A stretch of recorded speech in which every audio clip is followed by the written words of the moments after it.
welcome. I don't know what the show is, but welcome. GH Mini Spotlight. Thank you. I don't know, I've been doing it for so long.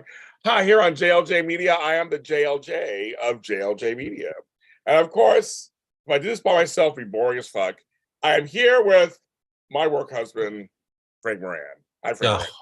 I will always say I do, James. I will say We'll always say I do. As a friend of ours said the other day, Flobito, he said, why not? I was like, okay, I'll take it as a compliment, I guess. I'm like, okay, sure. But like, why not? It's you. Why not? I'm like, okay, well, I guess it's a compliment. I don't know. But we're here. Frank and I are here together to talk about your favorite soap opera, General Hospital on ABC. Before we start, of course, we did talk about We Didn't, but Tammy Govea and Amanda Russ and I talked about Why Not? We sure did. A little bit about Bold, too. And that's out now. The Why Not Mini Spotlight is out on audio and video. Go ahead to your local listings and find that on local listings. But come on in, kids. The water is fine. Also, after this, if you are a Days of Our Lives fan, my chocolate twin, Tony Moore, and his cohorts, we talk about Days of Our Lives and Friday's ending episode where Hope turns around and sees Bo, and it ends. So for me, 40 years of this coupling, that's my life. So I can't wait till Monday. So anyway, those are all that today on the Edition Days. So go to Edition Days and follow them. They always shout us out. What is your name? Frank. They always shout us out, Frank. All the time. Oh, well, even if you're not a Days fan, you should still watch anyway. Yeah, why not? Yes, they're great people. Yes, we think they are. So, well, maybe they are. But they'll watch them. Go ahead and watch them. That's Edition Days. That's their own channel. And so I think that's all I wanted to mention with that stuff. Also, I want to give a shout out, even though he's not part of General Hospital, but he's a major part of daytime. Eric Braden, may he recover and beat bladder cancer. It was just found out. It was bladder cancer. He just released that on Friday. He did a video. If you want to see his video, go to his page. And he talks about having bladder cancer and how they found out. He was in for something else. They found out. So I sent him a message. I've talked to him, and he's a fighter. He's Eric Braden, so he's going to fight it. And so I send all well wishes to him, his family, everybody. So it was kind of weird. He said he went in for something else, Frank, and found out he had bladder cancer. But hopefully it's one of those things where it's a good thing he went for that other thing, because it was an early enough spot that he can make this recovery, easy and the remission definite. Yes, definitely. Cancer is weird. Cancer is one of those things where you can recover from it, be fine. Other things can happen. It's cancer is everywhere, folks. And so I was going to echo his thing. You should always get tested and screened and things like that. You just never know. There's all kinds of stuff. Get checked out. So much of that. And Sophia Matson, who is from GH, is pregnant again. Who plays Sasha? Is pregnant again. Well, Yours, right? What? Yours, right? It'll be a beautiful child with me and Sophia. Lots of hair. There you go. No, that's not mine. But congratulations to her. Congratulations to her. Oh my God, Frank. Yeah. Yeah, I don't want any more kids. I'm done. I'm grandfather now. That's it. I'm done. No more children. My eggs are dried up. They're scrambled. We're done. Let's say what else is there. That's it. I guess all the church announcements. That's what I tell you guys. I'm just setting up, making sure I have all this set up here. One last little thingy. I have a thumbnail I got to put up really quick. These are all things I got to do, you guys, for you to find this show. It's a lot of work, you guys. And I'm tired. No, let's see. That goes there. Okay. Now we got it. Okay, save. I'll come back to you guys. I'll see you guys in the chat room. And the daytime Emmy nominations will be released this Wednesday. So my famous daytime Emmy special will be out with Jerry Waggett, Walker Ragsdale, and Candice Mack either Wednesday or Thursday. We're trying to pick the dates. And you guys seem that people are asking about it already because we're shady and we tell like it is. So that'll be out soon. And the Emmys are on June 16th, just in case you didn't know that. They'll be on CBS. They'll be on CBS. Look at that. Yes. James and Frank are the best. Who's that? Hi, Mike Thomas. Thank you for saying that. Not prostate, it's bladder cancer, which is near. Prostates and bladders are all, he talked about prostate cancer, but no, it's bladder cancer. So it's a little different. Hi, Jacarius. Hi, Crystal. Hi, Eileen. Your girl Annie Goen is here. Going. Beauty for Ashes, This Chemo Beauty, Bridget, Sylvie Ifilian. But yes, you guys, it was bladder cancer, and I did talk about it more on the Y&R show, so we can talk about it a little more. We did. But I just want to mention he's a daytime legend. I just want to mention that he's my friend. I just want to mention that here. So I think it's everything.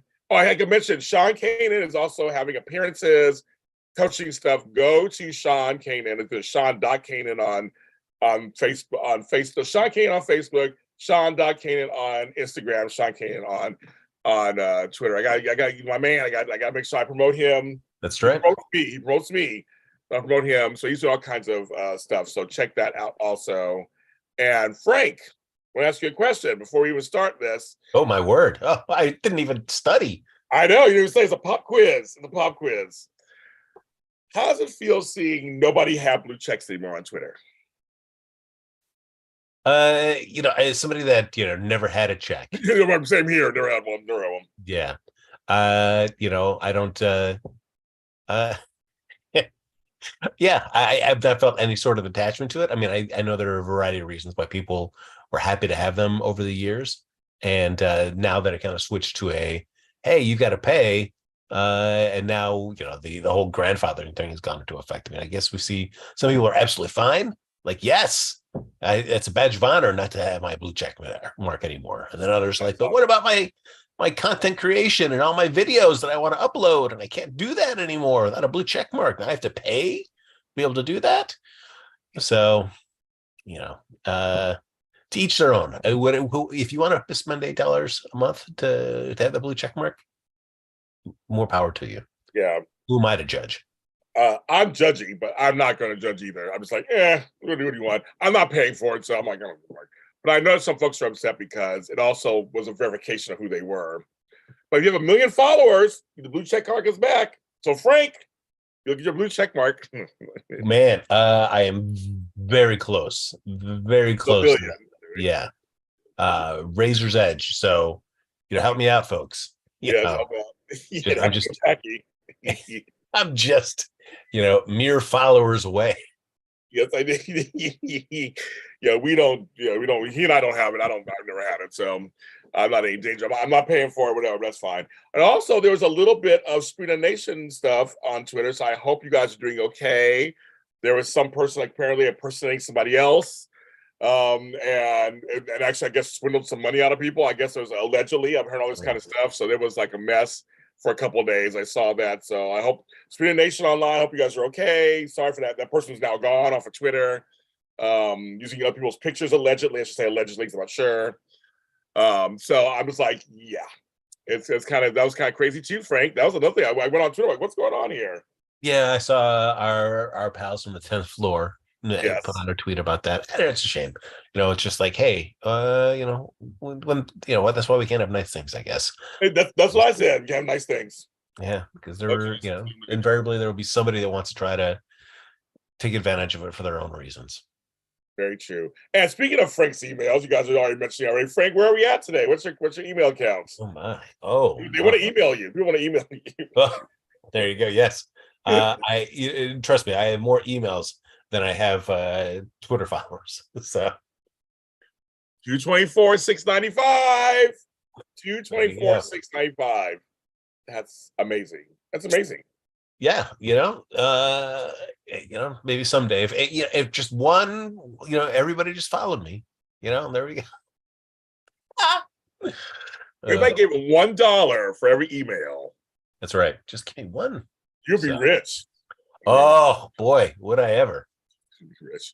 I don't think you'd be rich, but $1, that's a lot. That's a lot. It's like a little chunk of change. That would not be bad. Yes, definitely. Also, Nicholas had a post about some false posting. Yeah, some people were saying there was some already stuff happening already. So just be. The whole point is just be careful who you give money to. Make sure it is who that is.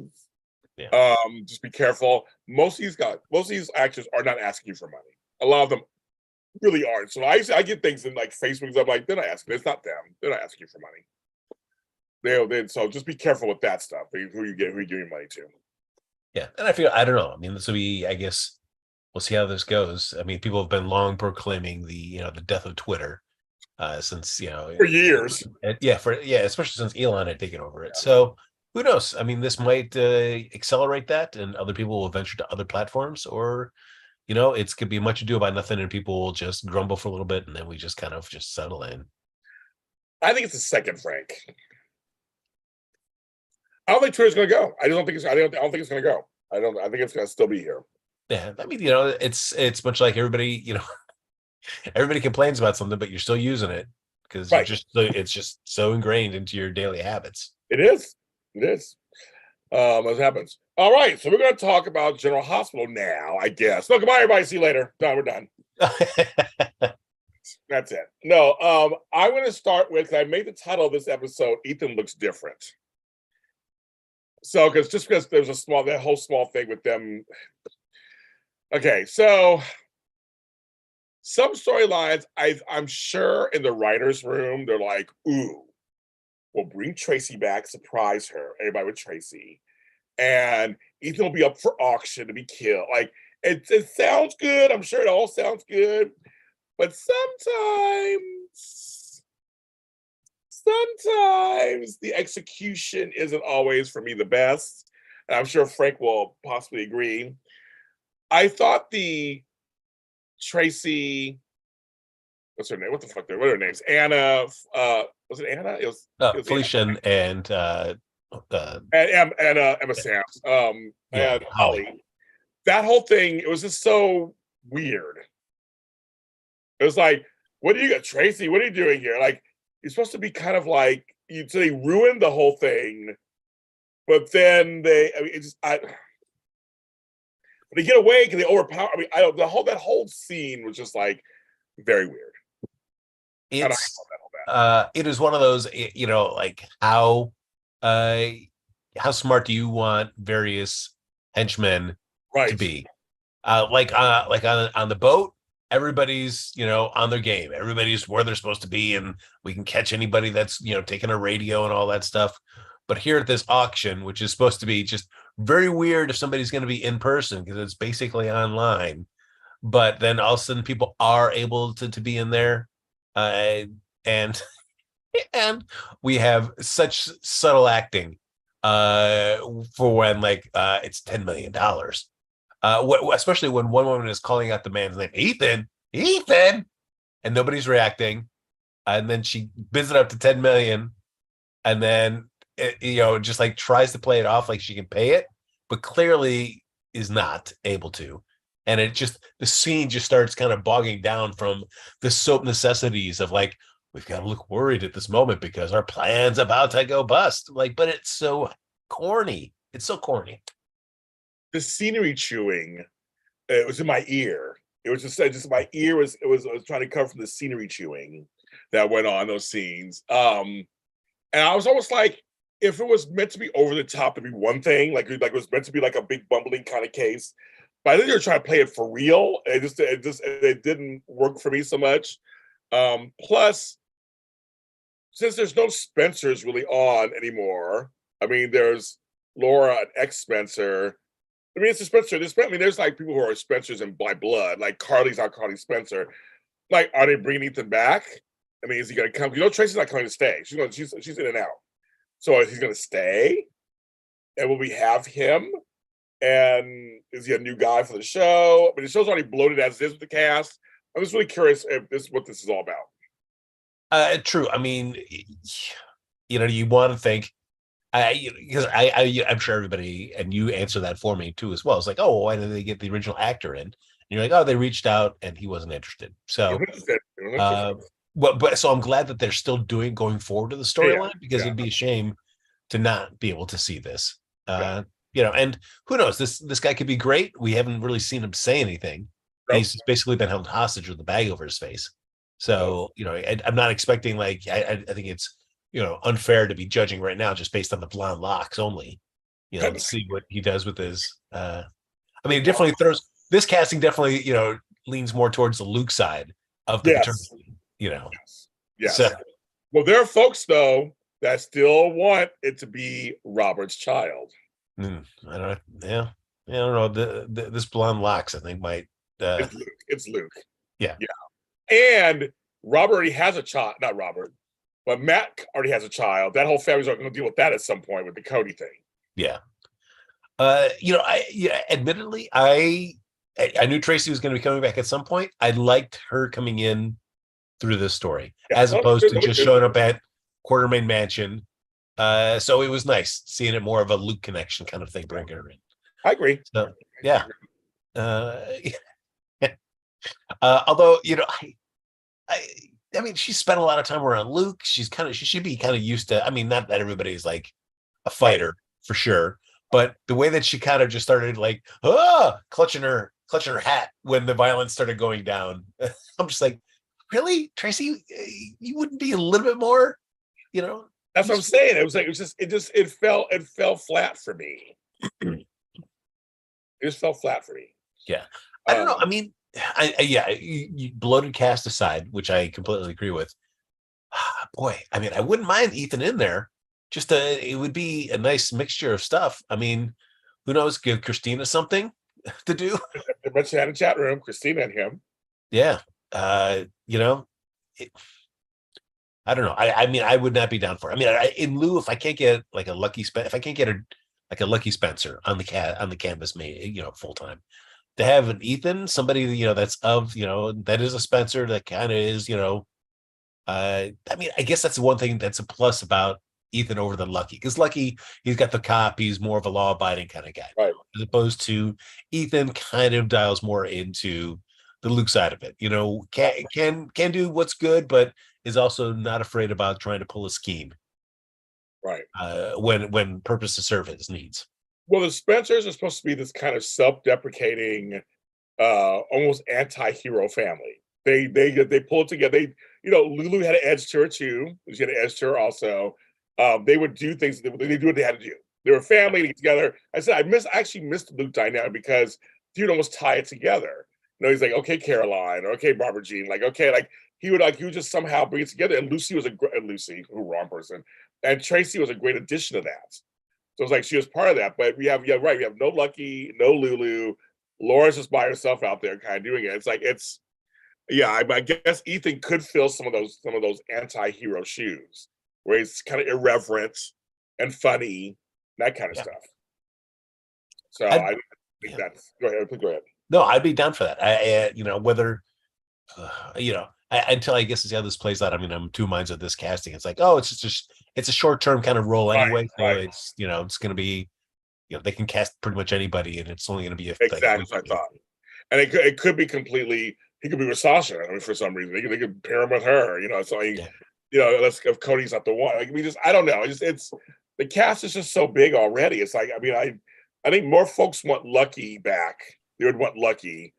It'd be great to have Lucky and Ethan together again, half brothers. That'd be kind of fun. Or Lulu. Like, there's just nothing. There's no glue in there anywhere. And Christina's barely on, so it's like, like you said before, we wish this whole Cassadine thing, which they really took all the Cassadines together and did. They didn't do that.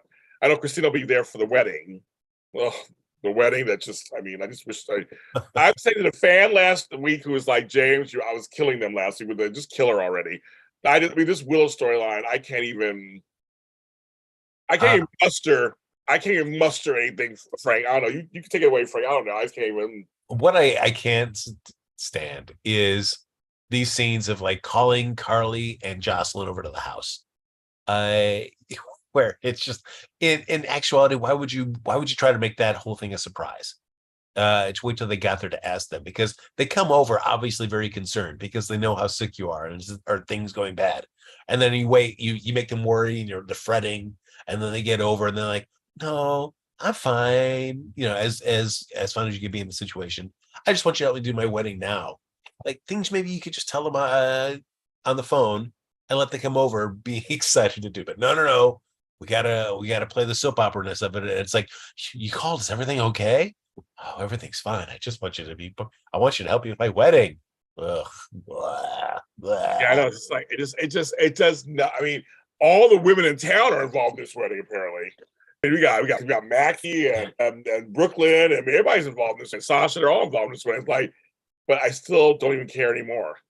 No, It's and I like, don't need to waste scenes of people talking to Michael or one coaching at Willow about like, it's fine to ask Michael, you'll be great about this. And then to have a scene of like, Michael, is it okay if we do the wedding now instead of waiting? Like, oh, yeah, what's he gonna say? Yes, he's a cold, heartless man. Like, no, I'm not saying I do to anybody that's not in remission.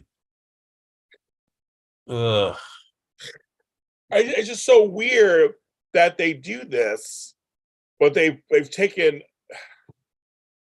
It's just interesting they decided to go this direction because it was almost straightforward. They had Liesel to do. I mean, I was thinking we'd go that direction, but now they got Liesel over here busy with this stuff over here, which I'm curious how far they're gonna go into this because this could be a easily what we've done in 2 weeks storyline, a week storyline, I guess. They hit wherever they landed. So I'm just curious how long they're gonna keep her away. Are they gonna give us Willow close to the brink, and then that storyline ends, and Lisa comes back and say, I'm wondering what I don't know what their I don't know what their air game is. At some point, while you want somebody that is afflicted with this problem to be able to survive. It starts to strain credibility when it just extended to so long, and they keep telling you just like how bad it is for her and her body. That at some point you're just like, you cannot tell me that she could be like practically on her deathbed by the time that Liesel becomes available, and then expect that body's going to be able to be strong enough to make this miraculous recovery, and that starts to kind of strain a little bit. But I mean, it doesn't surprise me that GH wants to go for what they think is maximum emotional impact. I don't know, the chatter, like almost everyone seems like that no one's into this whole thing. Like no one's into it. Willow gives me whiplash. Everyone's involved except for Nina. I will donate some makeup for Willow. But see, that's the part because of this storyline, we have to live through Nina and her shenanigans and whining that bugs the shit out of me. Ugh, I'm so over her now. Her character is so unlikable. But it's funny because when Ava and Carly had that discussion, that was more like realistic. It was kind of like she's like, I don't hate you, like with whatever. But she sees her still with the Morgan stuff. That makes a little sense. And Ava got it. She's like, I get it. But they don't hate each other. They kind of whatever. But then when she leaves, they handle the Trina thing, and then Nina comes over, and Nina's like, I'm gonna stay. I'm gonna take care of everything. You're gonna leave. I'm gonna leave. It's like nobody asked you to, Nina. Like, just like go home. Right. Like Carly is actually co-parenting her. You're not. Like, and then so then they inevitably get into it. It's like the same conversation over and over again. They're like, you guys hate each other. You blame her. You blame her. You don't take the blame for this. You're trying to put blame like it's the same conversation. Yeah, it does get just like I need the next step to happen in this relationship. Yes. And I feel like it's got to. I mean, it seems like it looks like it's going to be Nina blowing up Carly and Drew about this insider stock trading. Yes. Which fine, great, but this should have happened a while ago. But whether it's like they're trying to make the audience like feel like, oh, Nina should be justified in this action, and it's okay that she's doing this because look at how crappily she's been treated by Carly. Like, no. Some people can just, I mean, that you've had Nina do plenty of other stupid stuff much quicker than this. Right. I mean, Annie, Annie, I actually agree with this one. I mean, Carly, it's not even the point that Carly didn't say anything wrong. It's just that everything up, it's that we're having this conversation again. Well, Carly, we know you must be behind it all. But it wasn't Carly. Carly wasn't behind it all. She's not behind any of this. Willow has literally told you she does not want you in her life. Not really. Yeah. She told you. She literally told you. Yeah. So, like, from her mouth. It had nothing to do with Carly, but yes, Carly could have told sooner, and it could have been easier. That part Nina said was kind of right, but it's too late now. It's completely too late. It's like, okay. So you didn't tell her about Sunny. She didn't tell you about it. It's like it's like, hello. I mean, just come on, folks. We need to go over at this point. Yeah. But I just think that it's completely this same conversation basically over and over again. And this was not having to do with Carly at all. Had nothing to do with her. But I feel like the powers that be want us to have them always. We get they hate each other. That is known. They hate each other. Yes. We don't need any more scenes together. We know they hate each other. It's great. We know it already. We got it. We don't need any more scenes. But Nina being left out, but that's what she gets. I mean, it's kind of, Willow made it clear. I do not want her around there. And Sandra's right. It's the slow pacing. It's the slow pacing of this. And it's just like we get them a couple days a week. And it's always, it's like, the wedding will be here in June. It's just very interesting. Nina is her own worst enemy at this point. She's just not likable. She had a nice scene with Valentine this week, and that was kind of nice. Yeah, which supported him and how he's changed, because he did know about which it was played by different actors, obviously Michelle Stafford, but it was a cute scene, I thought. Yeah, it's just, and I don't know. I feel like GH is just stuck into this rut of they have certain tentpole events, whether it be the nurses' ball, for example, or Rosemary's one, where they're just trying to drive all these stories to, and they will regardless if they have to drag out certain story beats for way too long to be able to just hit what they think is going to be great. Like, but we can have 3 or 4 storylines kind of come to a head at this, whatever a future event is. And wouldn't that be great? No, it won't be great. It won't be great because you've sacrificed so much of your audience interest and patience in getting to that. It's just like, no, give me one smaller playoff sooner. Give me just, fine. It's fine. There's always going to be more stuff. Who knows what happens? Like once you reveal that small thing, then whatever, maybe it could still line up with that big thing in the future, but with what's happening next in the story. Right.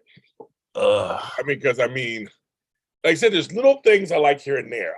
I like that Brooklyn is close to her. I like that she has her different talks. Her and Ned had that great talk a little bit too. I thought it was kind of fun. The Chase thing, I don't even know if I even want to mention that. That's just getting my stupid nerves. He's reinstated, of course, everybody, blah, blah, blah. But I like her with Michael when they talk. I like her when she's talking to Willow. I like when she's talking to her dad. We like seeing Ned every once in a while. He's doing double duty, so we see Ned. Amelia said, too many stories at the same time. Yeah, it's like, trust me, I love an umbrella story. I love a big thing. But Frank is right. I don't need them all happening where you just kind of sacrifice any movement to get to this one thing that you think will give us all this movement. Yeah, I'm just like, I don't know. I could, if I could care less, I can't even care any less. I'm at the bottom floor. If I could care any less, Frank, I would care less. I can't. I'm at the bottom. Yeah. I can't. If I need to be underground, that's how I would care even less. Because it ties. I feel the same way about the Michael and Sonny storyline too, where it's just like, how many more times do I need to have Willow talking to Michael about it, or Michael and Sonny having some kind of like half sort of conversation where like maybe there's like movement, but of course there's really not, because Michael's got to stay strong. I've got to destroy my father. And who was Ava, I guess, saying, maybe you should talk to, to help them, Michael and Sonny get together a little bit. I was okay, whatever. But you're right. All these scenes, it's like that storyline's falling flat now too. That storyline is just like, who cares? They mentioned that shipment. I thought that shipment was coming like weeks ago. Yeah. I don't even know what's going on. I don't know what's going on there either. I guess the scene that we have not happened, and we had kind of Willow and Carly talk about that, was that Carly talking to Michael about this. And I feel like it's just time to Carly just say, Michael, stop being an idiot. Just suck it up and move on. But we haven't had that scene yet. And although, because I feel like Carly's not, in that place, I think she needs to wait for things to blow up and somebody to be hurt because of what Michael put into play, for Carly to really lay into Michael and make him realize the error of his ways. Maybe that's what we're waiting for. Frank, I don't know if that's true or not. Maybe it is what we're waiting for. I can't agree or disagree with you. I have no clue. But either way, I don't care. That's how easy I feel about that storyline. I'm like, I'd rather have another story. It's maddening because they do this, because like in the middle of all this stuff, then we have this little piece of a storyline with TJ and Molly like thrown in. Yes, where all of a sudden that seems to be getting some heat for, I don't know if you know, yes, a real life issue, but one for characters that we've not really seen anything about. And I mean, I guess I shouldn't disparage a soap for wanting to give some sideline characters a little bit more, but it's also, we've seen what GH has done with those types of stories with sideline characters where we hardly even see them at all.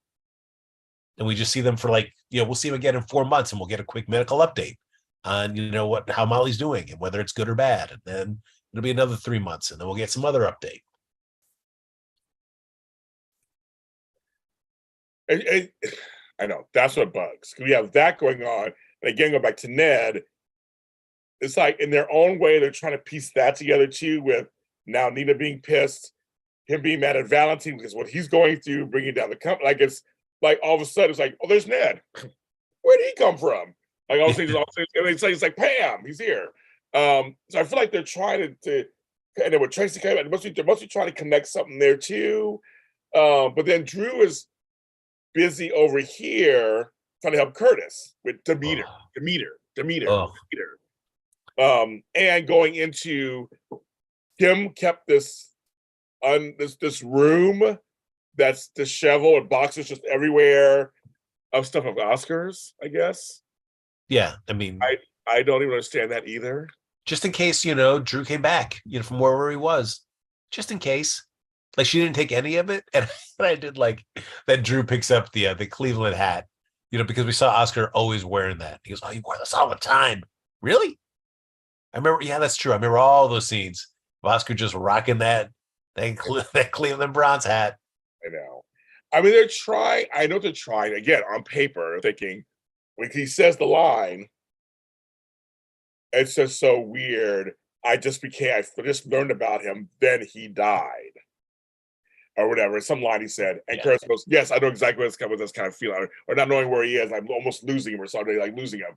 And he goes, "That's where I'm at, man." It's like okay, I know they're trying to connect it somehow, but I don't. But he don't remember anything. And I was like, why don't we just call in Andre Max again? Have him just do something. I mean, come on, there's other things you could do. We have to have this boring scene of him with these boxes, wistfully going through. I'm like, but then they find that book that just conveniently has the map, and the water bottle conveniently has the same sign on there that it's on the map. And it's like, hey, do we go to the WSB? No, I've got a better idea. I know exactly what to do. Like, oh yeah. It's just, I don't know. It's like, yes, I want a Curtis and Drew pairing. Give me that. Oh yeah, we wanted that. We totally wanted that. Just these excruciating scenes of them sitting in the hospital on the bench, where it's like, Drew, I need you to remember. Like, come on, why are we wasting time with this? We know where Drew stands on these memories. These are pointless conversations to be having at this point. As I say this, we have 41 people watching, 19 likes. Even if you hate us, please hit the like button. If you're new here, please subscribe. Thank you very much. Yeah. Super chats are enabled if you so choose. Thank you very much. Okay. Frank is perturbed. And he's like, yeah. They that search through boxes was dumb. I agree with that. I just was not a big fan. Not a big fan. He wore that Cleveland hat all the time off camera. Oh yeah, just all the time. Off camera. Michael forgave Sonny for killing AJ, but not dating Nita. I know, right? We've talked about this on the show how it's just uneven. And everybody's like, where's Taggart? I understand that also. That's another story too. Frank's always perturbed. And I talk about you in the chat room, yes. But no, but it's so big. So okay.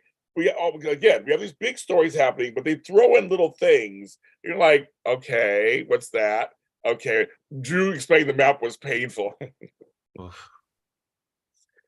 Yeah, some stuff, again, I think it sounds good on paper, and it just doesn't translate.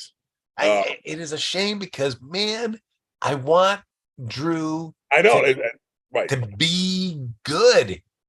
Man, and they have just not done that character any favors since he came back from his Cassadon compound experience. They haven't at all.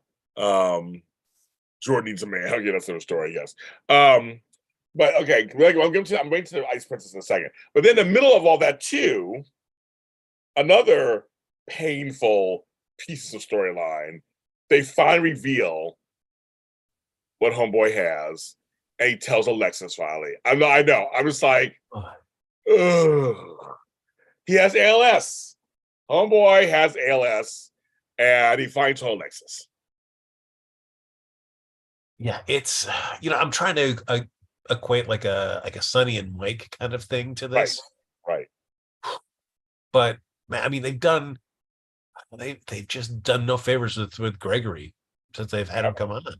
They haven't.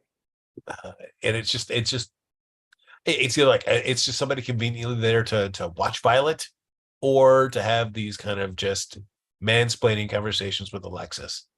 And so it's tough to, I mean, if GH wants to, who knows what their plan is, whether they follow the storyline or they do kind of a Brit thing where he will be lost in for some reason earlier than he would be if the diagnosis progressed. Who knows? But I don't know. It's it's a shame to do it with, at least with like Mike, the Alzheimer's. It was a character, even though definitely a different recast for that, but it was still a character that had been around for a long time, that you'd seen the ups and downs of that relationship with Sonny throughout the years. So it really kind of paid off all those years in this storyline. And it's not going to be the same thing with Gregory, because it's just not, it doesn't have that kind of impact on the canvas in the history of the show. Agreed. They threw that in there. Right? Make sure they threw that in there. But it's just like, boy, there's so many excruciating scenes where he wouldn't say anything. And it's just like, just why do we have to endure so many of those scenes? They said, I hated it. I want a light storyline. So it says, if it played well, I think it could be touching. That's true. It could totally turn around and be the same. But again, we've seen one scene with both his kids. We've never had them talk about fully the whole Jackie Finn thing. Not really. I mean, just all of a sudden it's resolved, I guess. It's just resolved. And it's just like, so I guess they're close again. There's Dad. We're gonna pretend like that. I thought that was my son for a while. Like, we're back to just normal. Like nothing ever happened. And there's Violet. We push out every once in a while. She's the cutesy member of the family. Like, I'm just not even. I don't even care either. And Sandra, I'm with you. Seriously, we don't need another depressing terminal disease. I agree. Why kill off all the old men? What's that about? Yeah. You can't give them anything else besides just killing them or putting him in jail. I mean, like, you have this an older guy. Him and Alexis can't have a romance that could be lighthearted and fun and kind of like Moonlighting-esque kind of thing where they just banter back and forth. No, we can't have that. He has ALS. Yeah. I mean, I thought they were going to give Alexis something, but in terms of a romantic pairing, just because she's had such horrible luck, I would think the only difference is that, while her other people that she's been in a relationship with have been, killed, and she's never been able to, kind of have a closure to those relationships. Like, this would give her a relationship, a friendship that she'd be able to say goodbye to this person to, for as hard as that would be. But that still doesn't make it a great story. No, it doesn't. It really does not. I'm just like, oh. And it's funny, a small section thing that was kind of funny, seeing Austin and Liz standing next to each other. There's a whole side thing, but it's funny seeing them standing. I was going, that's Franco and Liz. Like, it was so weird to me. Yeah. I was like, they're standing next to each other, handling this whole Esme something else, something totally different. It was like, and how Amy pops out of nowhere, and that whole scene was unnecessary. Just like, you gotta stay from Ava Jerome. She's this and blah blah blah. I'm like, I know. Where's that? We haven't seen Amy in ages, and then like all of a sudden you're pulling it out for that. I'm like, but Ava and Austin have not really been seen together in weeks. So I mean, it was a weird. Yeah, the scenes that I do not need to see any more of, because guys, GH, you've drilled it into me. Esme cares about her baby. Oh my God. I don't know if you guys knew this, but she's I think concerned. the moss knows that Esme cares about her baby. I think we all know. Now. Oh boy. Holy Jeez. cow. Oh. I'm with Just you, Frank, on this one. Usually, Frank and I do a little opposite. We're in the same these days. I'm like painful. yeah, I cannot bear another that. Well, you don't understand. Who is tucking him in at night? Who is singing to him? Oh. That's right, Esme. You were the only person that's ever been a parent on this planet, Right. and no one could ever possibly relate to any of the problems that you're having. To Frank's point, there's almost no way to enjoy the story. I didn't know how hot Gregory Harrison was in his younger days. He was. Yeah. He's actually an actor who's been around for a long time. Actually, a pedigree. He's been in a lot of great series and TV movie stuff. That's what we always say. It's a shame you bring someone on who's of that kind of pedigree, TV pedigree, and then they don't. Yeah, they don't give him much. I mean, what he's had as Gregory Chase has been pretty lackluster in terms of material. I totally agree with Frank on that one. Sam never investigated Esme's medication that Spence told her about. A dingo ate my baby. Oh, yeah. GH. Gregory Harrison also musical theater. Yeah, he's something to say. That's the point. The point is, he is somebody, and they're not using him to his advantage. Yeah. They're not. They're just not. And that's kind of annoying. Trevor John MD. That's right. MD. Yes, but it's just because wouldn't this have? I mean, yes, as a friend, yes, it'll have impact on Alexis. But if they had actually kind of written like much more like moonlighting esque material, like you were saying, James, where we could have just seen some light and fun and clearly chemistry building scenes between these two characters, and then drop this reveal. I mean, yes, it would go in back to like, Alexis again is with somebody that's gonna die. Yes, but at least I would rather be operating from a position like that where I actually am more invested in it, even though I'm kind of bummed that she's going to lose somebody she's in a relationship with, than now where it's just like there's this kind of poorly written, kind of repetitive scenes between the two of them that you drop this ALS bomb and then it's like, but I don't care at all. And then we got another piece of storyline. As I said, these are all little pieces. It's like literally, it's like there's the main one. We know what's going on. It's the whole cast side thing. We know that. But all the rest of like these little pieces they keep throwing in that I just don't care about. I want to care about them. Your girl Gladys and all those shenanigans. No one believes Gladys. I mean, it's like kind of like no one believes her anyway, really. Even though Cody's not really likable either. So it's like either one, I don't care about that much. I mean, I love my girl, Bonnie Burroughs, but I would say that this storyline doesn't do any favors either. I wish, I see there's no Selena Wu hanging around that much either. They piece her in also. So it's like, this storyline could have more weight if it was an actual storyline. And Cody really trying to protect Sasha against, and Gladys really going all, like, they're giving us pieces of it. It's not, I can't really invest. And it's tough to have. I really want zero more scenes of Cody being in a position where he could just say what the whole story is, but he can't. Oh, I can't say anything, whether it's to Sam or, it'll be to Dante or not to Sasha or to, Brooklyn, where it's just like, okay, whatever. If you're not, can you please stop dragging this out, please? The fact that you wouldn't even tell Sasha, just tell Sasha. That's the most important person. I can understand if you don't want to tell Brooklyn, maybe Sam, but Sasha, if you're trying to tell her like, hey, what's up?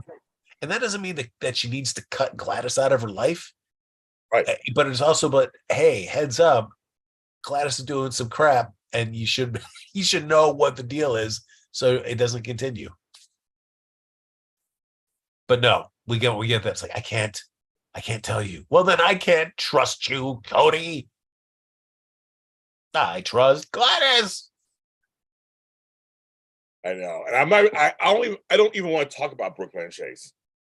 I don't want to because I feel like I'm going to be a broken record every time we talk about it. And I say the same shit every week.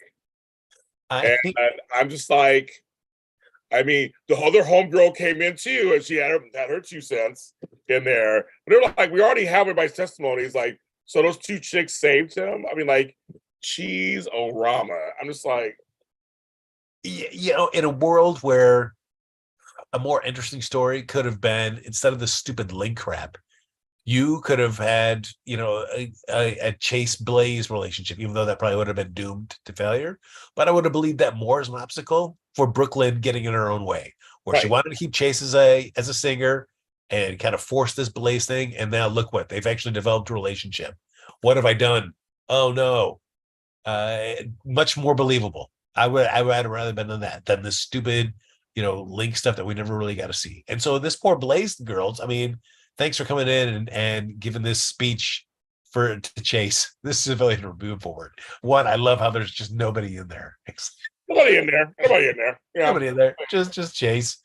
And I do like that the power, you know, that the civilian review board, after hearing these speeches, decides like, we're going to go review these. So we'll be back. I was like, can you folks step out while we discuss this? No. We'll go slink away. We'll go slink away and talk about this for a hot second. Everybody's agreeing with you. I know. I mean, I agree with Frank completely. Also, I agree with him. Also, I literally have nothing to say about the storyline. I have nothing. Yeah, and now I cannot stand another scene where of the two of them just kind of like looking at Brooklyn with her mouth kind of slightly open. You mean you understand? Oh, well, it's a shame for a couple that I was so excited about way back when, thinking about them flirting at the Metro Court before all this ever started, to now being at a point where it's like I cannot stand scenes of them together because they're so poorly written, and it's so disappointing. Frank, I'm with you. I still have nothing to say. I literally have nothing to say. I have nothing to add to the conversation because it's just so horrible. I mean, I have nothing. They're taking this whole chaste thing a little too far. It's too long, too far, too long. They should be together or not together. Just do one or the other. I don't even care anymore. They have chemistry. I like them together. They're not doing it. So I'm done. I'm just done with that. And then, but for those scenes, they do sometimes do some stuff that I think does work. I know folks were getting mad at her, but I'm like, this is the mother, of course, or whatever. I like the Ava Portia scenes, actually. I had no problem with them talking about Trina and Spencer. I mean, in Portia's eyes, Spencer has been a problem the whole time. He's got it's not a lie. It's like her association with him has brought her nothing but heart problems. You know, going to jail, all this stuff. He claimed his name was Victor. The cast signs are known as being evil. I have no problem with Portia feeling those things. I'm like, yeah, Portia's like, I get it. You know, but Ava trying to come around, like, you can come around, and she was like, but she didn't play too bad. She was like, no, I get it. She was like, no arguments here. Like, so say that I have no arguments here. And just trying to reassure her. I actually liked their friends. You know, they both love Trina. They're friends. They're not adversarial. I like that part. They're trying. No, that's true. I mean, you know, but I really dislike how Portia's written a lot these days. Oh yeah, yeah. I mean, the whole, you know, is she or is she not Curtis's daughter? And we're just going to drag this out forever to finally get a conclusive answer. But for her to sit there like, well, when she gets back, I will make sure that she's never around Spencer again. Like, oh, okay, yeah, sure. I'm glad at least Ava was like, no, chill out. Like, just a girl's a girlfriend. You don't want to do that. But the thing is, I'm with you. If they had done the DNA test before all this happened, they'd be like, okay, now Curtis is super invested. This is my daughter. I just got her, and now she's taken away. That I would be like, yes, I would go for that immediately. Because everybody's saying, where's Taggart? So there's this whole like weird, empty thing going on there in the storyline. But Portia and Ava are the two women in Trina's main life, besides Joss. Again, they had an adult conversation. I'm glad that they're more friend than adversary. I actually like that. Much like Oscar wearing his Cleveland Browns hat off screen. This is what Taggart's doing. He's having all these conversations and getting all up in everybody's business, all off screen. So just know Taggart is there somewhere plotting with Curtis, you know, using his PCBD, you know, resources to help out. And we're all seeing it. It's all happening off camera. Yes, off camera. But also, I do look at things through a lens sometimes. At others, I look at through a black lens, and I look at Portia as a true black mother who would be seriously not wanting her daughter tripping over this white boy. She's not saying it, but I know a lot of black mothers would agree with her and the way she feels about it. And I don't think she's completely wrong because Spencer has been a problem for most of the time. So that's kind of the thing. And so and Trina did follow him. I mean, it's not his fault she followed him, but she's tied to him. So it is, in her eyes, it is right there. So I mean, she wants to jump in, but she can't jump in. She is an adult daughter, but I'm trying to tell you guys, I'm a parent. And I always say this all the time. I have adult children. Your feelings never just go away. You have to deal with them when they become adult children, but your feelings about them don't go away. You still want them to be okay. You still want them to make right choices. It doesn't end at 18. Everybody gets all self-righteous on some of these things. Like, well, she's an adult. No, you're right. Yeah, she can do it. She's an adult. She can do what she wants. But parents are always going to feel some kind of way sometimes when it comes to their spouses or their partners or who they're with or the jobs they have. To me, that's very, very right. So a lot of us who have parents, you know what I'm talking about. We do our best. We make mistakes, we try to, but your parenting doesn't end at 18. I'm sorry, people. That's a lie. It's a complete lie. So I just feel like Portia and them, I wish it did. I know. I'm trying to tell you, Frank, you're not done. You won't be done anytime soon. No, ways to go. Ways to go. I know. Sorry, it's like I tell you and Eric, it's not gonna be the same. It's gonna go. But yes, boundaries. When you're an adult, that's when parents are gonna find boundaries. But I was telling you, parenting doesn't end at 18 years old. It just doesn't. It really doesn't. And so that's just how it is. In certain cultures, it really doesn't. You're involved. A lot of cultures, you're involved. And she did. She called her mommy when she was in trouble. That's realistic also. I thought that was very realistic. I think that's everybody. See, all the parents are agreeing with me. I know. I'm like saying it's just because I saw folks getting mad at Portia. I'm like, you be mad at her, but that's kind of the point. Parents always want to jump in and do stuff. That's kind of the point. This is how it is. I mean, but I agree. It's much this from where Ava and Portia are when they first started, where Portia was very distrusting of Trina and Ava's relationship, to now being in a place where they could, they've made Ava and Portia made perfectly clear, how they feel about Trina, and there's no trying, like we know who the real mother is in this relationship, but I certainly do care about this girl tremendously. So it's great to be able to see them not have that sort of animosity and have this kind of genuine kind of concern and connection, especially when it comes to Trina. I agree. And we even had a piece of the conversation with Carly and Ava, so we'll go back for a second about that. And she brought up, why are you guys friends? Now, I think that was also for the fans out there, the watchers, to reinforce why Ava and Nina are friends, because it is kind of weird at first. We even said that back in the day. It works for me now. It works for me in this weird way. But the beginning was like, wait a minute. And Carly recounting, she drugged you and made you force you to have a baby. And you saw Ava, she's like, I haven't forgotten. Maura West is such a great actress. I mean, she can do it. Because I have not forgotten. But I don't want to hold on to all that bitterness and anger. See, that I believe that. Actually, I believe that. No, that was a really good scene, but also something that Carly can't quite do, especially when it comes to the Morgan stuff. No, she's not able to go that far. Yeah, she can't. But I thought at least Ava's explaining to the public who watched the show kind of why we're friends. Everybody was kind of like, and Ava, but I like them as friends. I do like them as friends. But she's like, no, I haven't forgotten. But holding on to that anger is just exhausting. And that's real life, folks. That is real life, real talk. It's just kind of like, you just kind of, it's strange, but they're making it, I mean, they're doing it. So they're making it their friends. They're making it doing that. So, yes. But I also think it's also just how soaps should be writing these storylines as well, too. So we don't get these repetitive scenes. Exactly. It's like sometimes you just got to suck it up and you got to move on. I agree. Maura is the queen. I agree with you, Sarah. So it's just good. And remember, Nicholas is off somewhere with Mason. So now, which Nicholas is it? Who's playing it? Was not Marcus Coloma. I was okay with Trina calling Portia If she had called Curtis, it might have been weird. Yeah, no. Her calling her mother when the chips her down, and she probably remembers that number. Remember, kids. Okay, if I'm in trouble, I know my mother's house number. That's the only number I know by heart, Frank. I don't know anybody else's numbers Oh, by that's heart. true.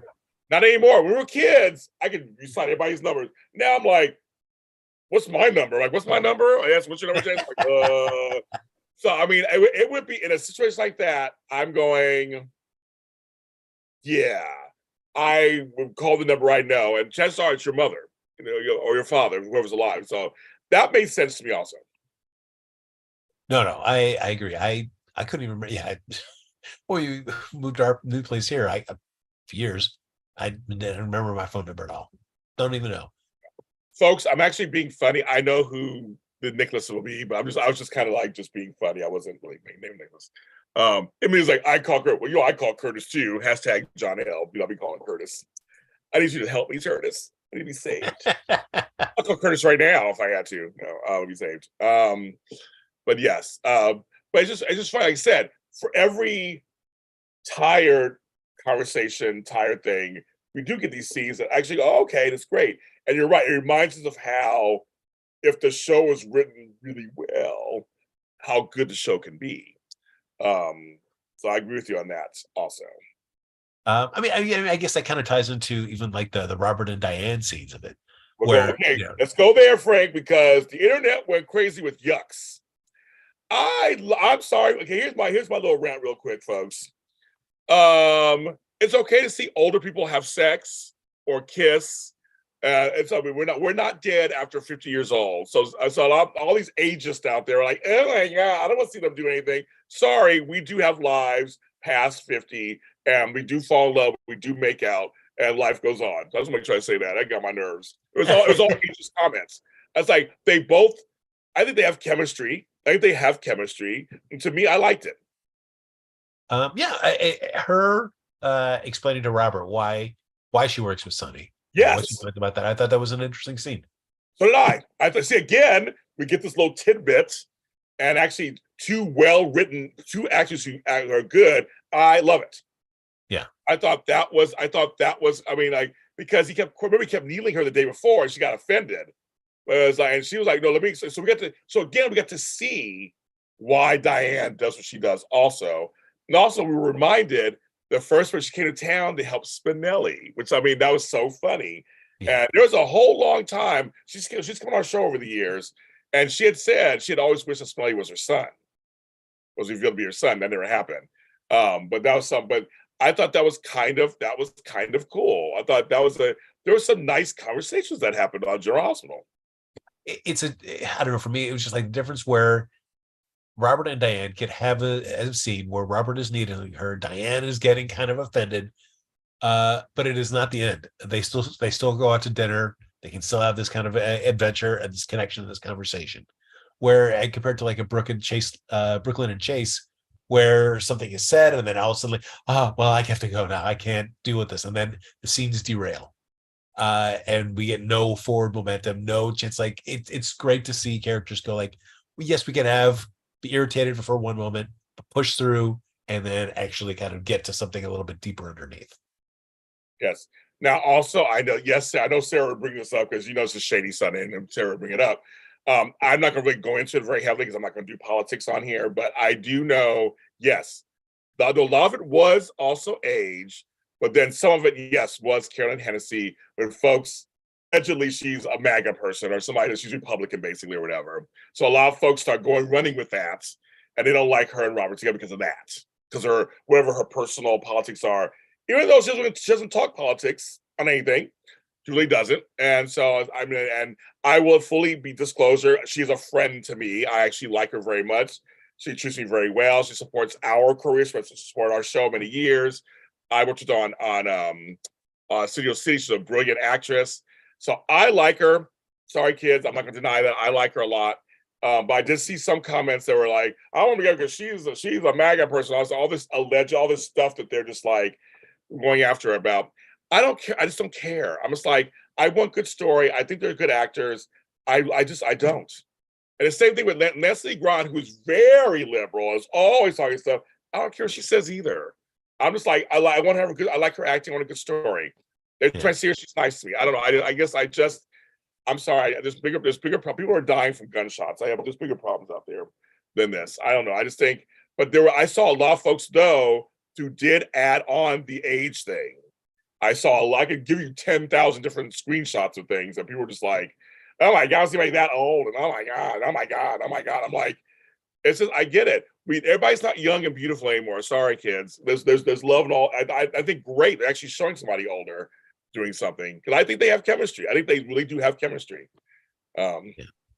But politics aside, I don't care.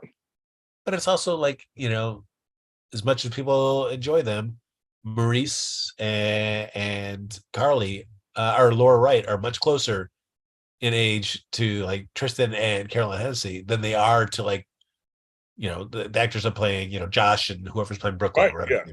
Yeah. So it's like, if you're fine with Sonny and you're fine with Carly getting their love on, come on, guys. You gotta be able to be fine with, Tristan and Diane, or Robert and Diane having a kiss.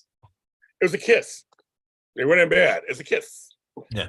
It's just, I'm just like, I don't know. I thought, it's okay if you don't like the coupling, that's fine. But I just saw comments that were so ageist in there. I'm like, it's when I go, I don't care for the characters, but to attack the age part, I'm like, that's unnecessary. Just like you like the characters together. That's fine. I have no problem with that.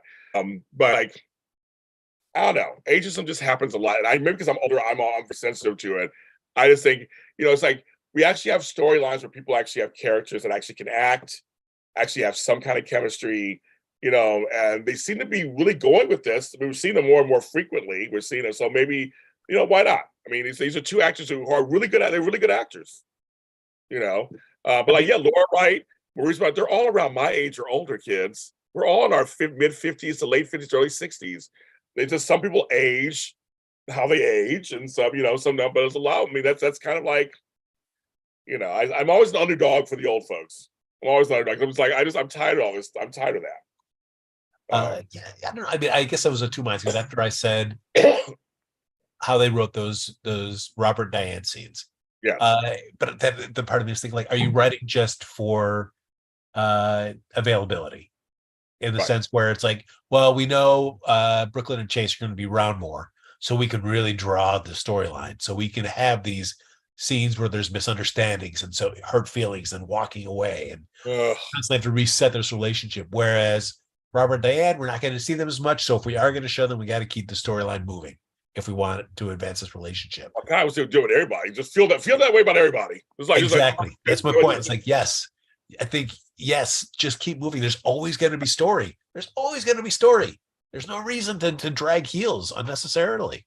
I'm serious. And I think a lot of times people are more available than you think they are. It's not the availability part. A lot of times it's just they don't call them in. Everybody has guarantees and there's all this stuff. I won't get to the weeds all that, but everybody has during guarantees, during cycles, there's all this stuff. So, I'm actually happy that Carly has not every scene anymore. Carly's not, they bring her out when they bring her out. She's fine. But some people, you see them all the time. Others you see hardly ever. So it's not always availability. So sometimes it's just like they just don't use them. You don't call in. And so for some of the actors, they don't. But some are also working on other projects because they're sitting there like, okay, we're on projects. Kathleen Gotti said on the show, she said, I'll come back whenever they want me to come back. If I'm available, of course, I'll come back. Because there's months I'm not doing anything. They don't call me. And she works pretty regularly. Any actor any actor who wants to go and keep busy, I'm not going to fault them. Yes. It's just like, it's crazy. So I don't know. I saw that. And I say, it's one thing to not like their characters together. It's one thing when I saw I ignored the political stuff because that just happens to everybody. But I said, but the age stuff, that's what got to me. I was like, that is what got to me. I have friends who we don't agree on stuff all the time either. So that's just how, I don't know. I'm just not as strict on that part. But when it comes to age, I'm strict on it. Yeah. I don't know. I mean, certainly reading this, there are, people I see on Twitter. It's like I've always had a soft spot for Diane just in general, but there are people that just do not care for the Diane character at all. That's fine. That's fine. Their reasons are valid, whatever they may be. Where they are. It's fine. But yes, I just saw that. But anyway, so I'm with you, Frank. I wish there was more movement on everybody like them, because that could be the case too. Like, just they're available right now. So go for it. But I wish everybody kind of felt that way with everybody. So do I. Yeah, I Well, know. just hit the pedal to the metal on the stories. I know. Well, now I guess we could go into the big story, the big storyline, the Ice Princess, the Haunted Star, all of that, Sprina, the whole thing. So I know folks are, it was just rightly so. They're comparing it to Ice Princess 1, and this Ice Princess 2, 2.0 they're calling it. So I get it. They're totally different. They're totally different time periods. Back then, there was a lot more budgets. They could, more money. They could do much more elaborate stuff. I'm curious if we will actually see the bunker, and will everything take place at the bunker? I'm kind of curious if that's going to be the whole deal. I think it is. I think everybody's going to meet there. I think. I don't know what you think. Do you think everybody's going to meet there? I guess. I guess so. I mean, I could see the bunker just being the repurposed Cassadine cells that Drew was locked in. Yes. So I'm kind of like, okay. So I guess everybody's going to meet there. And so who do you think was going? I mean, I feel like it's going to be Drew and Curtis. We're going. I want Laura to go. I think I think she needs to be there. Right. For sure. Yeah. Whether I don't know if Tracy, Ethan, Holly, and Felicia get swept up into that as well. I had a feeling that's going to happen too, right? I had a feeling that's going to happen too. Because I'm like, okay, I thought about them. There's them. Valentine and Anna are not going, obviously. They're not going. They're not going. Alexis and her kids, they're not going, obviously. There's a rumor that Helena Cassadine in some form is coming back. There's that. So I don't know what that's going on. I wish Valentine was going, though. Me too, but he's stuck with Anna right now. But it doesn't have to be. She's just laying in a hospital bed. What's she going to do? He loves her, Frank. Right, but it's also like there's nothing you can do right now. Go stop Victor. I think Anna would want him to go. I'm choking. Sorry, kids. Making me choke. No, I would love to have him there too. I mean, it'd be great to have some more Cassadine show up and everything. And I don't know. I'm trying to think who's going to show up there. Who's going to be there? Remember, Sonny's involved too somehow. And I could see Sonny, getting sucked into that, but for the Pikeman deal, this super important deal that's happening. Oh my God, the Pikeman deal. That is hilarious. So I could see him not going because of that. Yeah. In a world I could have saw him like he's going to send Dex to go along with Drew and Curtis. So at least he has, like a Sonny's involved kind of deal. So DG goes, taking Anna out of the action was a bad move. I kind of agree. I wish Anna was part of it. Robin and Laura should go too. I know. I think they both should go also. I do. I feel like, but that's the old guard, right? It's kind of funny. It's like, it should have been Anna, Robin, and Laura for sure, because they were there the first time. That would have been kind of a deja vu. Tracy and them showing up with Holly and Ethan and Felicia. That right there, I'm all in. That all, bringing in Curtis and Drew on one end, doing like actually showing him be was he ops or Navy SEAL, like showing that. I know you'd be excited about that. Yeah, I mean, and who knows if we're even going to play the card that Luke is still alive somehow. Right. I mean, because I feel like if that's the case, then he's got to show up in this in some way, shape, or form. I don't know, but it also feels like to me like, is this the big finale, or is this yes, we stopped his evil plan, and then we drag Victor back to Port Charles, and then there's like this last little bit of shenanigans that happen there, and then that's where you get Valentine involved. If Laura doesn't go, or if Robert doesn't go, it all happens back in Port Charles. So I don't know. I wish I had a better sense of like, do they want this to be the culmination, or are they going to give us a little extra thing back in Port Charles afterwards where you could get more people involved? Well, I wish I didn't know this already, but Victor Cassadine, Charles Valentine's off contract, right? But usually they film what they're like 5.5 weeks ahead of time. 5.5 weeks. So okay. I mean, I'm saying we just know he's gone, so yeah. we have to see what I don't know. I mean, so people are saying Robert, Lauren, Curtis, they want Taggart, of course, Drew. Oh, they're asking if Sam should come. I feel like Sam's stuck with this coding thing. So, well, and then we have Dante and Chase involved. Are they going to get involved? Right. Which would be, all right. Right. Drew and Dex are both ex-military. So again, you just mentioned Dex. Somebody just mentioned in the chat room Dex. Get him involved. I mean, it's like there are lots of people that could get involved for sure. But, I feel like, and as much as they should be, I feel like the one person that I feel like we definitely won't see is Taggart. You won't see him. You're not going to see him. Yeah. Unless, do you want to do this to your boy Real? I don't know if you want to do this. I don't know. But you bring Taggart, and Taggart sacrifices himself. Oh my God. To get Trina out of there. That would make for a good story. If they did it, it'd make for a good story, but I don't want, that's my man. I don't want my buddy. I don't want anything happening to him. Yeah. But that's a way to really cement. It is. My father. That's my father. Even if genetically it's not my father, he sacrificed his life to make sure I could get home safe. That's true. That's true. Yes, we all kind of agree. Charles Chauncey's doing a great job. Again, I knew him as Shane Donovan on the good guy on Days of Our Lives for years, and of course the nanny, Mr. Sheffield. But this role, he really did a great job.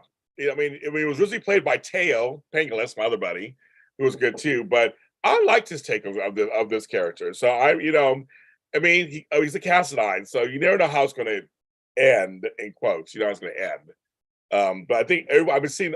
So now I'm seeing on social media. I've been seeing this whole opposite. Everybody loves showering him in his acting. So it's kind of funny. I've seen the opposite of what we saw there. They're all like just, oh my God, don't kill off Taggart. Frank, take that back. LOL. Is the whole town going? It seems like that way, right? I mean, the whole town can't stop Victor for some reason. Yeah, and it's.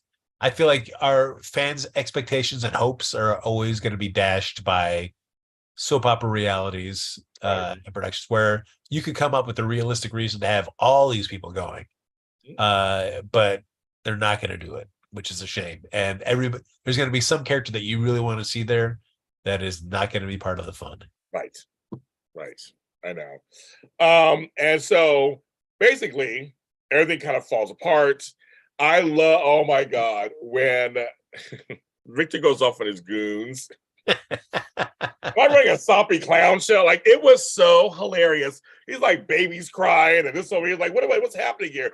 I was laughing so hard, and they're all just like, so we got Sprina, and I know you guys are all everybody in this chat is talking about Sprina. I've seen half the folks don't like Sprina, the other half likes Sprina. I'm not going to go into all of that because that's whatever. But how are we feeling in terms of just them coming together and really kind of, they did make some strides. It was like they did some stuff and she made some strides. Now she changed her clothes, of course. Now she's in regular clothes. The lost and found. Who knew that the haunted star had a lost and found? Where people are losing whole articles of clothing. Right. I was like some jeans and shit. Okay, I didn't know that was happening, but that's fine. I'll forgive that. She didn't get out of that dress. I totally get that. But I'm like, the online, they haven't done this on the show, but online, the comparison of Luke and Laura and Sprina, which I think it's a little unfair comparison, but there is a whole anti-hero, I know, ingenue element in there, I guess. Yeah, it's I mean, there are moments that feel just like pure classic soap. Yes. In terms of how they're writing those scenes for them, where it's like, I'm gonna feel these feelings, and I'm gonna tell you these feelings right now. It's just like when they're in the room together, and it's just like, I'm scared, Spencer. I don't know if we're gonna be able to do this. So it feels very classic soap.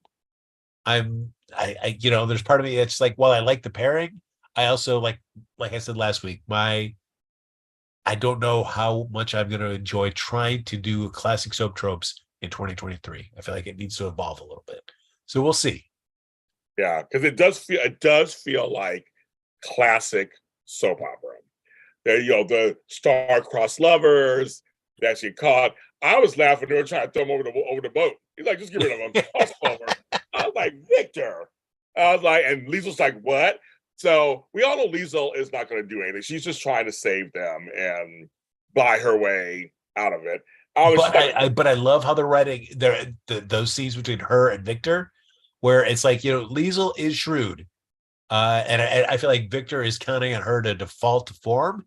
And I feel the things that we've seen happen to Liesel over the past couple of years have changed her in a way that Victor is not anticipating. And that's going to be part of his undoing.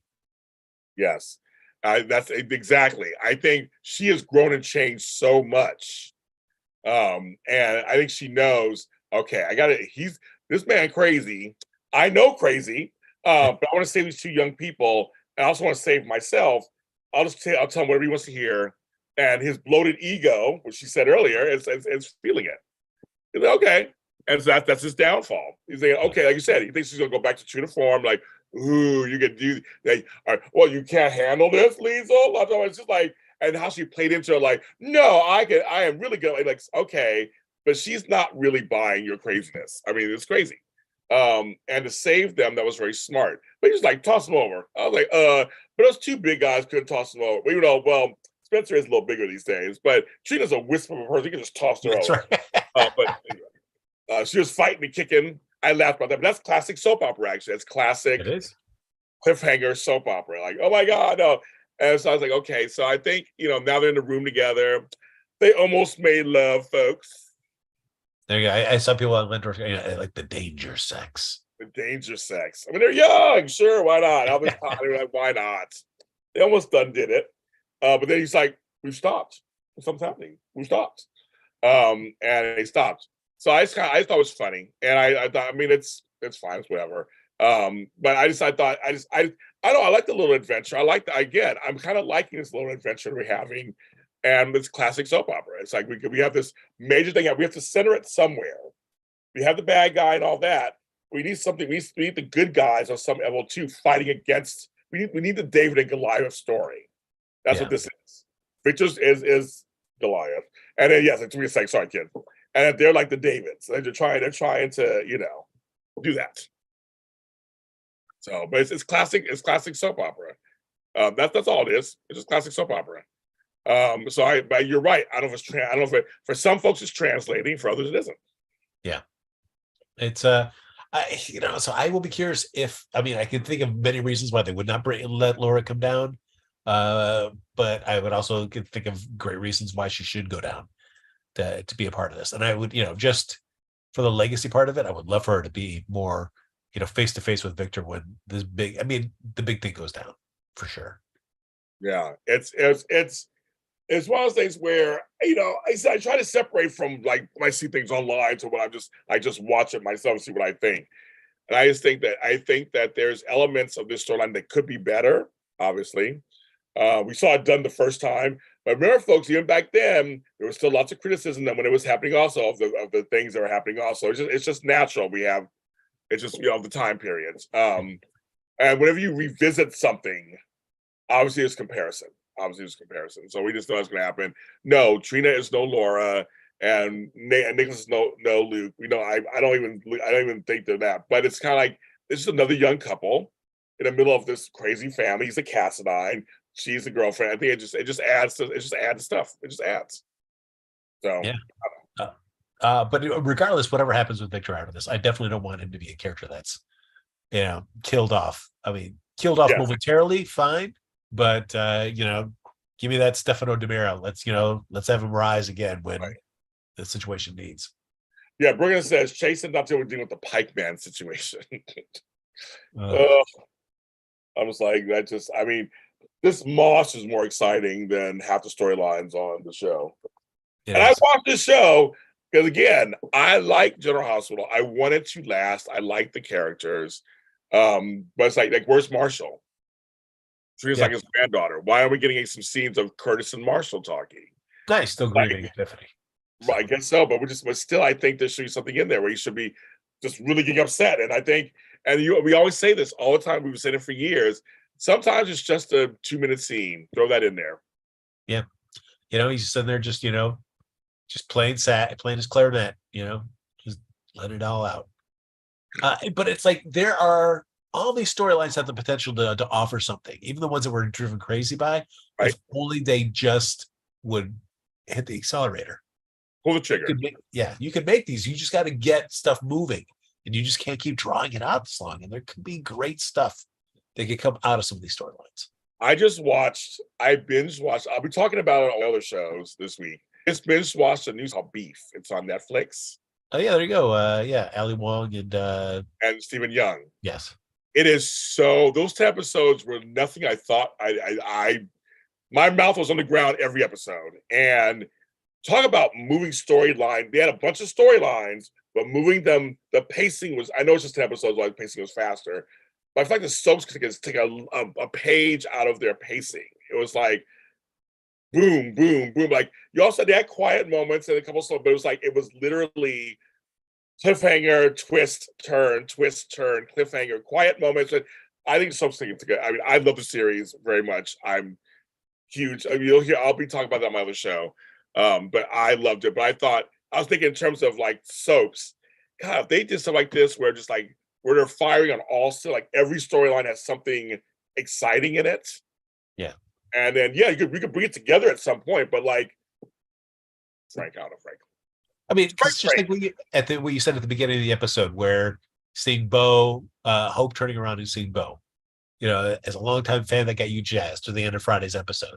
When was the last time that you felt like that? Like, oh my gosh, I can't wait for Monday for a GH episode. Doobie-doobie-doo. It's just been a while, and it can happen. It can happen. It can happen. Really, it can. It can. Yeah. It completely can. But it's always been a long time since I was like, oh my God, I can't wait till Monday. Bold and Beautiful, I can say, has done it several times in the last couple of years. And YNR also. They've done it. Where I was like, oh my, and recently Michelle Stafford it's been the lead, it's been the cause of us going, oh my God, we're gonna see till Monday happens. Speaking of GH people. But those 3 soaps, yes. This one, I can't remember. I'm sure there was something maybe a couple of years ago. I don't know. I can't remember right now. Yeah, it's just, man. It's been a long time. Everybody saying not a long time, Frank. Yeah, in the chat. I'm like, yeah, it's been a long time. Where you're just going, oh my God. I can't wait to watch. I mean, I want to watch on Monday. I want to watch it, but it's like, I'm not like, yes, on the hours. Where the other soaps, I was counting down the hours, the minutes. Like, they did what? I can't wait till Monday comes. It's been a long, folks. You all know it's true. Girl, you know it's true. You guys know it's true. It's been a long time. I don't know. In the way that you can tell stories these days, there should be no reason that you can't tell stories at different paces and constantly keep the audience surprised. I agree. Where it's like, holy cow, this big cliffhanger reveal happened on a Tuesday. Whoa, I was not expecting that. That's crazy. And now it's leading to this whole other storyline. It's a whole other world of possibilities that they can dive into. I miss that feel where it like seemed like anything was possible, and you never knew exactly what was going to happen. I would love to have that feeling again. On that note, after 83 minutes of the show, we're done. Yeah, we are. I've got to go eat and whatever and pull my hair out. I don't know, something. It's just, I think we're done at this point. We do like our Jurassic. We do like it. We like our actors. We like everything. We just want to see. We want this storyline could maybe it'll get better this week. Who knows? I just know this storyline could get really good if they really do. Yeah. Let's do that. Frank Moran, where can they find you on social media? Follow me on Twitter and Instagram at HappyGoJackie. Yeah, follow him there. We just finished doing The Mandalorian, so you can watch that or listen to it, any of those. Apparently everybody's listening to our Andor after show today. I don't know what's going on that, but okay. We have a whole bunch of Star Wars content. If you're following me, where all James Dodger years are sold, you're going to start seeing a bunch of flyers I'm putting out that actually tell you what's on my channel. I've been little by little creating all these things. So we'll make it much, much easier for you to see. So we're going to keep that going. So we got that going. So we have a lot of content on here, soap wise, everything. Pull my glorious hair. I'm like to pull my hair. I'm gonna pull my crazy hair right now. But check those. So check out all social media platforms. Follow us there. Jason Spotlight is on everything. It's everywhere. Everywhere you want to be. It's everywhere. And I want to thank the 43 people watching and the 31 likes. Thank you very much. Yeah, check out what your new hair show is with James Locks Jr. Locks Jr. James Locks Jr. Coming soon to YouTube near you. Yes, something like that. And don't follow AI stuff. It's crazy.